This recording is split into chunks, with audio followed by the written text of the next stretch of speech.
Now we want to integrate the same function that we had here, the gradient of this function of 3 variables. We want to integrate that function from the point 1, 1, 1 to the point 1, 0, 0.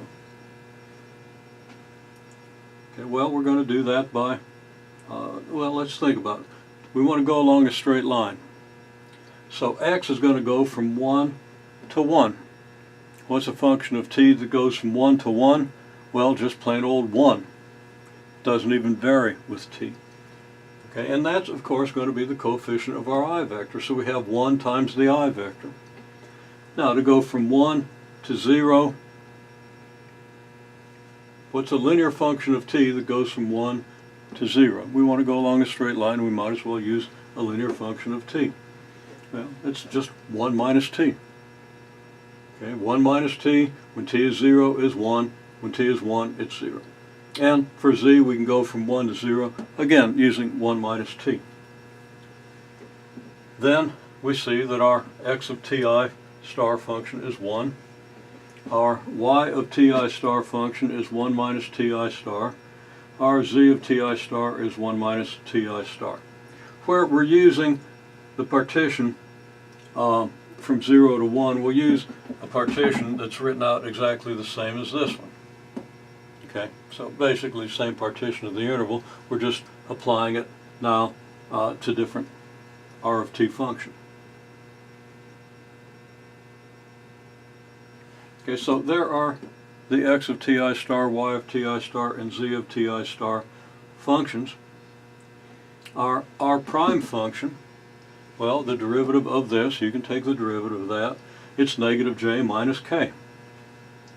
So if we multiply r prime by r delta t sub I, we're multiplying negative j minus k times delta t sub I. And that's our delta s sub I.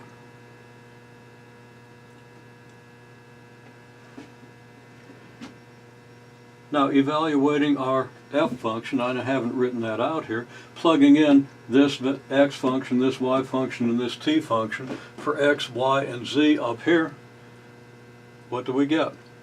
Well, for this function, x is 1, so y squared would be, well, the square of our y function, 1 minus ti star squared, and z would be 1 minus ti star squared.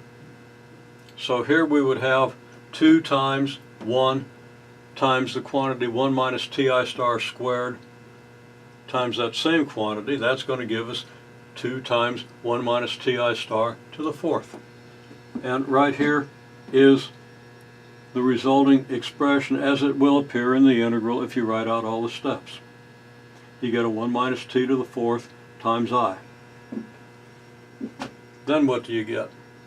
Well, you get an x squared, but x is just 1, so, you know, that doesn't matter. But y is 1 minus ti star, and z is 1 minus ti star. So you're going to get a 1 minus ti star cubed times j. And we've got that here. And then same thing on k.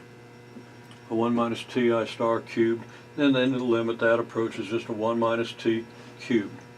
And that's dotted with what? Our delta s, which approaches, well, the only thing that changes here as our increment approaches 0 is the delta t, and that becomes in the limit a dt. And we still have the coefficient negative j minus k. So here's the integral you have to do. Now you should evaluate that integral. Okay, I'm going to do that in a minute. And I'll write the result up here somewhere.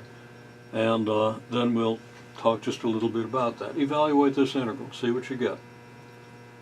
And I do have one set of parentheses that needs to be closed. I don't have room to close it here, but there we go.